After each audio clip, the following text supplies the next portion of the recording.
Bueno, vamos a iniciar. A ver si me deja proyectar. Una hora descansando la mano yo. Voy a darla un poquito breve, en verdad. Sé que estamos fuera de horario, por lo tanto la voy a dar un poquito breve. Díganme si se ve. Sí, se ve. Se ve. Se ve y se siente. Entonces, bien, vamos a hablar un poco sobre la farmacología de la anestesia local. Bien, entonces, lo primero que nosotros tenemos que establecer es una diferencia entre analgesia y anestesia. Que aunque la anestesia produzca analgesia, la analgesia nunca va a producir anestesia. ¿Qué quiere decir eso? Cuando llega un proceso analgésico, yo estoy pasando por un proceso donde yo solamente estoy eliminando un estímulo, que sería el estímulo doloroso de mi cuerpo. A diferencia de la anestesia, donde estoy perdiendo tanto el estímulo doloroso como un estímulo de sensibilidad y un estímulo motor. ¿Se entiende? Es decir, que voy a tener... Oh, ¿qué fue? Espérate, que lo tengo... ¿Se ve lo que yo estoy proyectando todavía? No, se No. quitó. Sí, porque se me bloqueó la pantalla. Déjame quitarle la red de batería. Ahora sí se ve. No, todavía. Ok, se quitó automático la proyección. Ok. Disculpen, ¿eh? Estamos en vivo. Para que yo no soy muy tecnológico, ¿eh?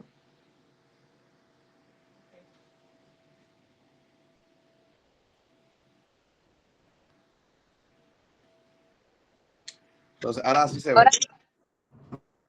Entonces, seguimos. Le mencionaba que entonces la anestesia hay pérdida de tres estímulos. Un estímulo doloroso, un estímulo motor y un estímulo sensible. El paciente que está anestesiado no puede sentir dolor ni puede sentir un estímulo. No importa de cuál tipo sea el estímulo. Y además de eso va a perder la movilidad, es decir, la motricidad. ¿Todo claro está ahí? Ok. Entonces, nosotros vamos a clasificar los anestésicos o clasificación de la anestesia. Lo vamos a clasificar entre anestésico local y anestésicos generales. La diferencia está que, como su nombre lo dice, una anestesia general va a generalizar la pérdida de los estímulos que yo mencioné con anterioridad. Y la anestesia local lo va a hacer directamente en el miembro o la zona que yo he localizado esa anestesia. Entonces, ¿qué es un fármaco anestésico local? Es ese medicamento que de forma localizada me va a perder de forma reversible la pérdida de estos estímulos. Atendiendo que ellos van a provocar un bloqueo, perdón, ellos van a provocar un bloqueo en las fibras nerviosas. Las fibras nerviosas son aquellos haces compuestos por neuronas. Recordando que las neuronas van a tener su cuerpo, que van a tener su axón, que es su soma, pero van a tener su soma, axón y las dendritas. Dentro del soma, que es el cuerpo, el soma estará rodeado de mielina. Bien, el axón será la célula donde tenemos el núcleo, sus mitocondrias y demás. Ahora bien, dentro de la conducción de las señales nerviosas, yo tengo que existen tres tipos de fibras, las fibras A, las B y las C. Dentro de las A tengo las A alfa, la A beta, la A gamma y la A delta. Cada una de ellas con propiedades específicas. Si se fijan, el diámetro, es decir, qué tanta cantidad de información conducen estas neuronas, me va a determinar la cantidad de información. Si se fijan, las que tienen mayor diámetro, que son más gruesas, van a tener una velocidad de conducción de 10 a 85 y serán mielinizadas, es decir, contienen mielina. Las A beta de 6 a 22 al igual todo lo mismo. ¿Dónde cambia? En la A gamma. Las A gamma son mucho más estrechas, igual tienen mielina, y su velocidad de conducción va a ser de 5 a 25 metros sobre segundo. ¿Qué pasa? Es proporcional a la cantidad de información que llevan. Aunque sea ligeramente más lenta, más sin embargo, a la hora de bloquear las terminaciones nerviosas con anestésico local, vamos a tener un orden de bloqueo. La fibra C, las B a mí no me interesan porque son autónomas y van a hacer funciones vasomotoras, entre otras. Las C van a ser simpáticas y se van a acomodar en funciones de visceromotoras, sudoromotoras y pilomotoras. Por eso vamos a tener ciertas situaciones donde bloqueando las fibras C va a perder o se va a abolir los reflejos cutáneos y los reflejos del tema de la piloerección. Y por último, las D y C, que son las más importantes para nosotros, son las que confieren la pérdida de dolor secundario y temperatura. Si se vean, tienen un orden de bloqueo. Como le mencioné, no nos interesan las fibras B. Si yo les pongo en un examen, en el orden de bloqueo, ¿cuáles se van a bloquear primero? Las fibras C. Luego le van a seguir las A gamma, luego las A delta, luego las A beta y por último las A alfa. Al igual como se va a bloquear, pues va a producir el suceso de la pérdida de los estímulos. El primer estímulo que vamos a perder va a ser el dolor, seguido de la temperatura, específicamente del frío, y parte del tacto, pero el tacto profundo. Luego, se fijan, tenemos un número 3 en las A gamma. Entonces, ¿qué se va a perder ahora? El dolor primario va a ser que ahora me van a pellizcar y yo no voy a sentir dolor. Y además la temperatura de calor y el tacto más o menos profundo. Luego de ellas le va a seguir el tono muscular. Ya no voy a tener esa ganas de contracción muscular tan fuerte. Luego de ella, la motora y propioceptiva. Ya yo voy a perder la propiocepción. Va a ser que yo esté parado, yo no pueda distinguir si yo tengo el meñique o si no lo tengo. Usted está ahora mismo sentado, usted está consciente que usted tiene 2 pies, 2 brazos, 2 orejas, una nariz, etcétera. Lo que sucede que propioceptivamente usted está reconociendo sin necesidad de verlo o de mover una parte de su cuerpo.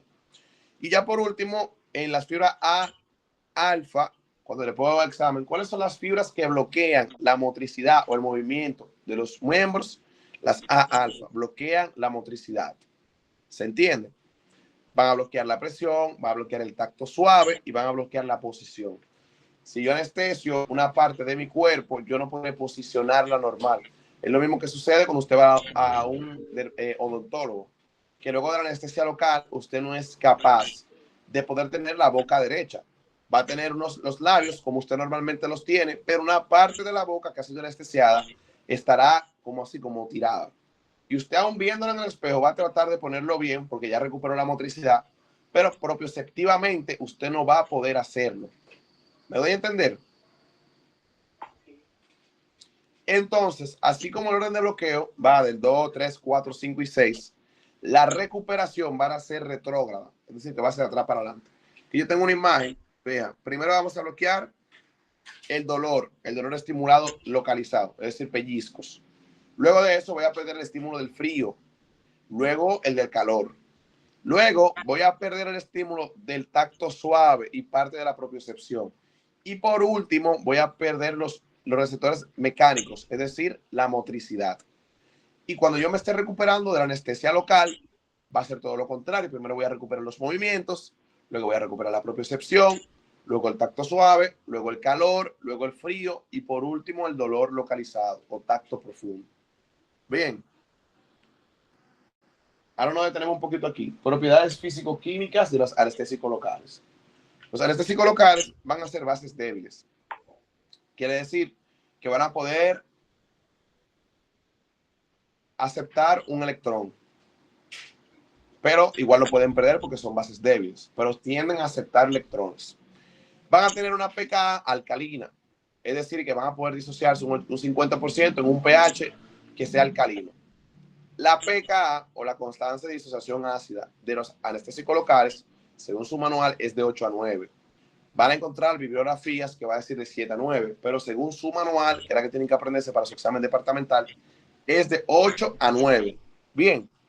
Además que tienen propiedades que son muy liposolubles. Esto es importante porque eso le permite atravesar la barrera de la membrana celular, que es una membrana, una bicapa lipídica, por lo tanto es lípido, es apolar y le permite traspasarlo normalmente. Y que algunos anestésicos locales tienen una proteína, a proteínas transportadoras. Bien, si no están entendiendo algo, usted abre su micrófono, me interrumpe y me hace la pregunta. Vamos a tener partes de un anestésico local. Vamos a tener un anillo aromático. Vamos a tener un anillo aromático de benceno que este le va a conferir la lipofilia, es decir, le va a dar la liposolubilidad y por tanto, mientras más lipófilo sea el anestésico local, más potente será. Por eso, esa propiedad que le va a conferir cuando usted vea anestésico local, mientras mayor sea el anillo aromático, con la mayor cantidad de anillo aromático que tenga, mayor será su potencia. Además, va a tener una cadena intermedia, va a tener una cadena de COO, carbono doble oxígeno, que es una cadena éster, o va a tener una cadena NHCO, que es una cadena amida. Por eso vamos a clasificar anestésicos locales en aminoésteres. Fíjense que a la derecha tengo la amina, que le da la hidrosolubilidad. Voy a tener un anestésico local aminoéster o un aminoamida. ¿Se entiende? Cada uno de ellos es lo que me va a dar la propiedad, si es una proteína plasmática, si tiene una mayor vida media, si tiene una menor vida media, y me va a dar propiedades que me van a ayudar a entender mi anestésico local a la hora de emplearlo. Aquí vemos, por ejemplo, la lidocaína, que es un aminoéster, una aminoamina, perdón. Entonces, clasificación de los anestésicos locales. Le hablaba de aminoamidas, aminoésteres. En la izquierda tenemos las aminoamidas y a la derecha tenemos los aminoésteres. Yo voy a comenzar por los aminoésteres. Los aminoésteres, si se fijan, para identificar un nombre con la otra, los aminoésteres tienen dos vocales al inicio, al igual que los aminoamidas. Pero el aminoéster, la vocal inicial difiere. Tengo una A y una E.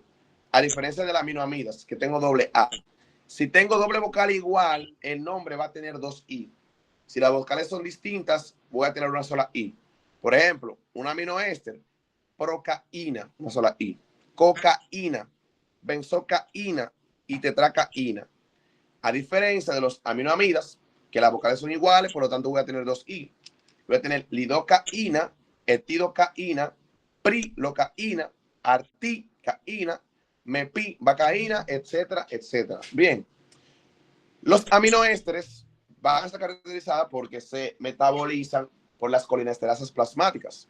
Estas colinesterasas plasmáticas lo que va a conferir es que el metabolismo sea inmediato.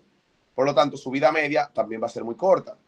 La cocaína, la procaína, la benzocaína y la tetracaína fueron los primeros anestésicos locales en descubrirse. La cocaína es el principal o primer anestésico local en descubrirse y es de origen natural. Justin. Es de origen natural, de la hoja de la coca. Se comenzó a utilizar en la odontología. Luego de ahí, los odontólogos vieron que aparte de la cocaína se podía sintetizar la procaína, la benzocaína y la tetracaína. Con el tiempo se vio que la vida media era muy corta y por lo tanto había que utilizar mucho anestésico local, produciendo efectos tóxicos como metamoglobinemia, que vamos a ver más adelante, y alergias por producto de metabolismo dando el PAVA. En los aminoamidas tenemos la ventaja que ellos se unen a proteína transportadora, por lo cual ellos van a tener que ir al hígado a metabolizarse. Eso quiere decir que van a tener una vida media mayor y yo voy a poder utilizar coadyuvantes quienes me van a ayudar a aumentar la vida media de ese fármaco. La lidocaína, la tidocaína, la prilocaína y la articaína son uno de ellos. La lidocaína es el que más usted conoce, es el más barato y tiene una vida media muy regular, de 45 a una hora, de media hora a una hora de vida media. ¿Qué pasa? La cocaína, pregunta de examen, es el único anestésico local que produce vasoconstricción sin necesidad de coadyuvantes.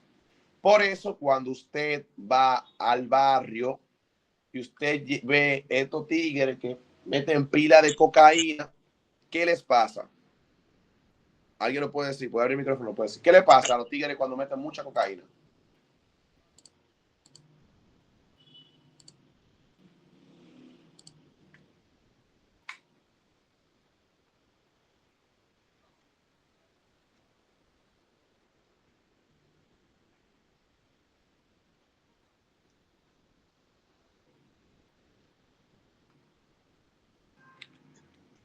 Yo no voy a hablar, ¿eh?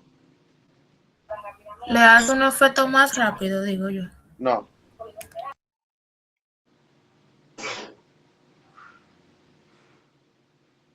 Entonces, ustedes no son de barrio. O sea, ustedes están en la guay y ustedes son popis.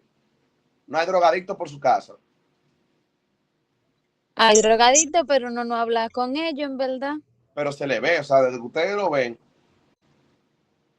bueno, está bien.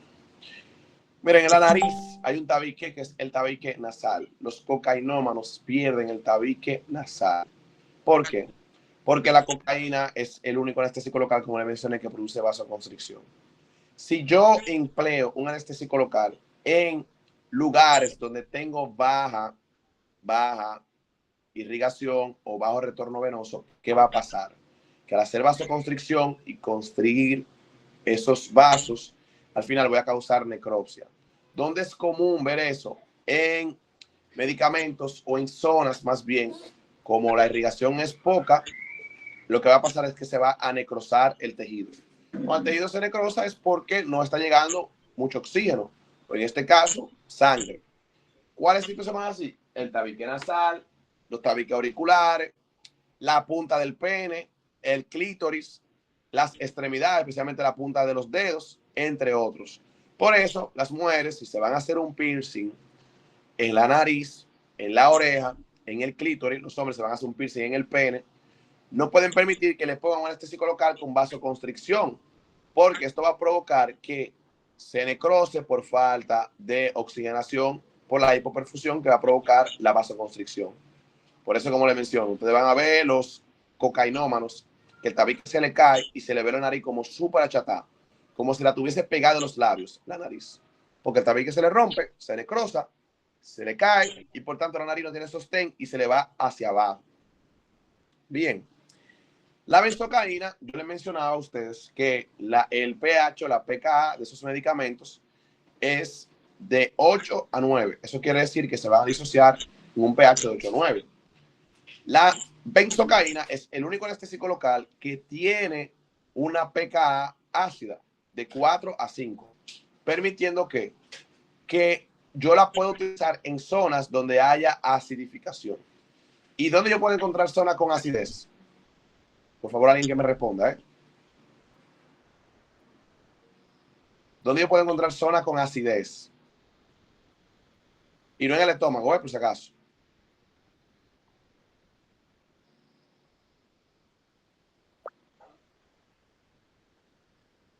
¿Alguien? En la vagina. No. En el pecho. No. Ok, ¿en qué situación yo puedo encontrar acidez en una zona? ¿En qué situación?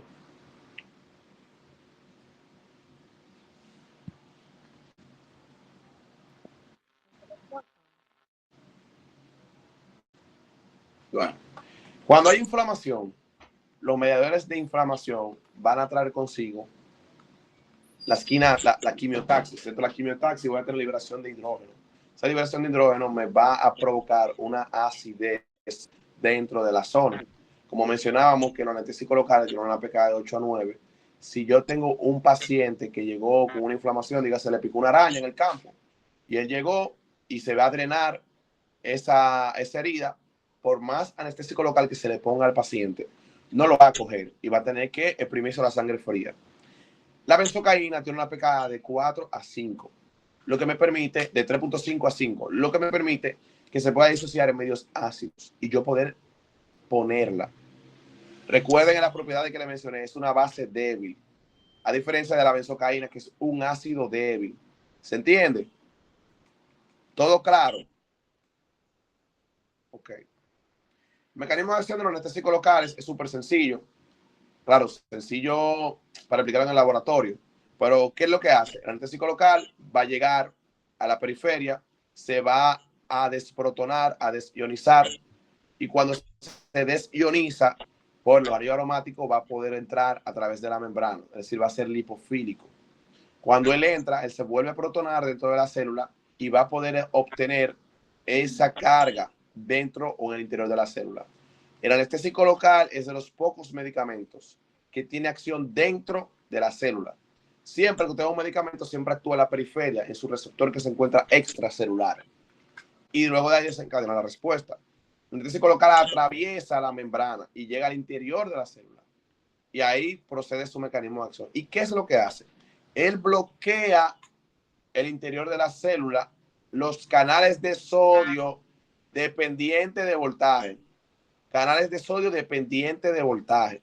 Si el sodio no entra, recuerdan cuando les había escrito, dibujado ayer el tema de los canales de sodio, de calcio, de potasio, de cloro.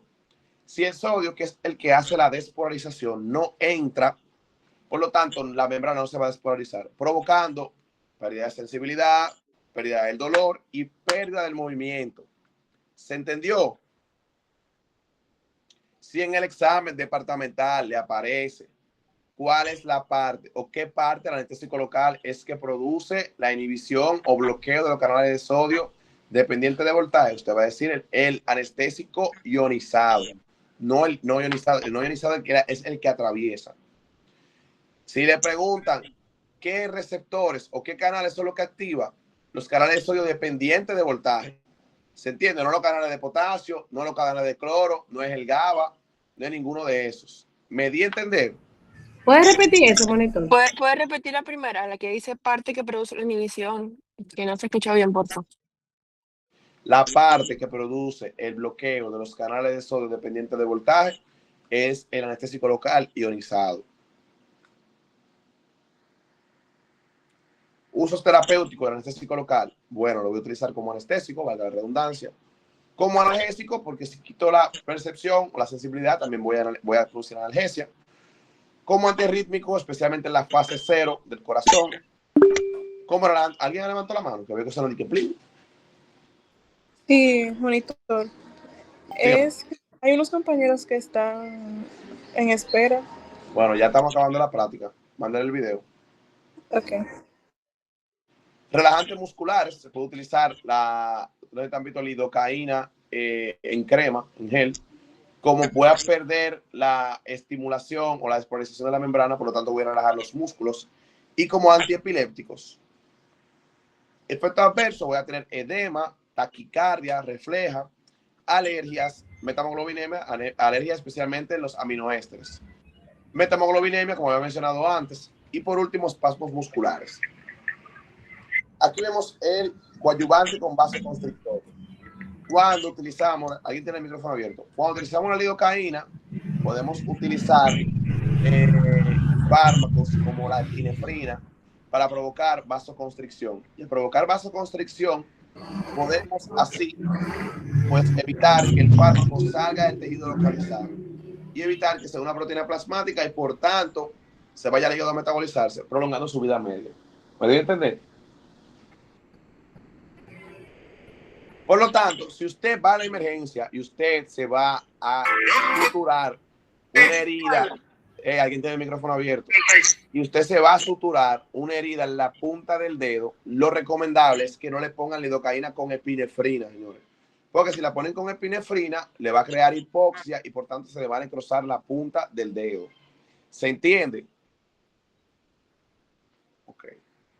Los tipos de bloqueo que yo voy a encontrar van a ser bloqueo infiltrativo, que es el que más vemos, bloqueo tópico, vamos a encontrar el bloqueo por rolón o lo que se ven como si fueran desodorante de rol. Voy a tener bloqueos anestésicos raquídeo, que se encuentra entre el espacio pia madre y aracnoides, y el bloqueo epidural, que se encuentra entre la dura madre y el ligamento amarillo. Y por último, el bloqueo regional. Si yo quiero que voy a, no sé, a operar o a trabajar con solamente la pierna derecha, y el paciente no quiere anestesiarse epiduralmente para que se le anestesie una parte del cuerpo o un hemisferio, vamos a suponer el hemisferio izquierdo, porque él escuchó que en el campo la vecina cuando se operó y le pusieron una epidural quedó chueca, él dice que él no se va a poner esa anestesia. Pues yo puedo utilizar una anestesia regional. Trato de seguir un plexo o parte de una raíz de un anestésico y a partir de ahí mido alrededor de 2 centímetros y puedo yo anestesiar.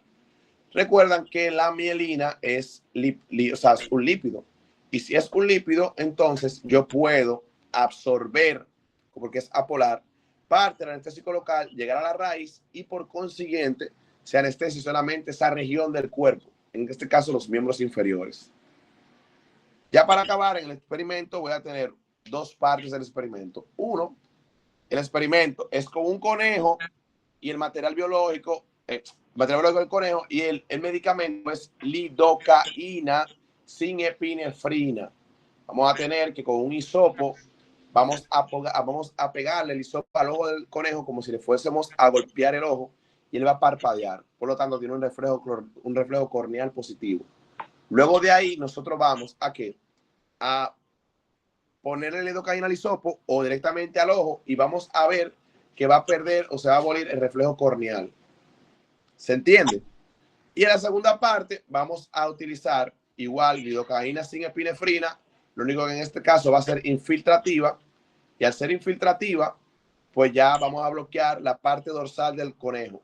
¿Y qué vamos a medir? Que el conejo, cuando usted lo puya en la espalda, él se exalta, da un pequeño espasmo. Y al yo utilizar lidocaína, voy a abolir el reflejo cutáneo dorsal. Y lo que vamos a hacer es que en una zona lo vamos a apoyar con la parte de madera del hisopo del laboratorio, donde no tiene epinefrina, lidocaína, y el conejo debería de exaltarse. Por otra parte, si lo pongo en la parte donde no tiene lidocaína, debería de sí exaltarse. Entonces, donde hay lidocaína no se exalta. Donde sí hay no se exalta, y donde no hay, se exalta. ¿Se entendió la práctica? ¿Alguna pregunta?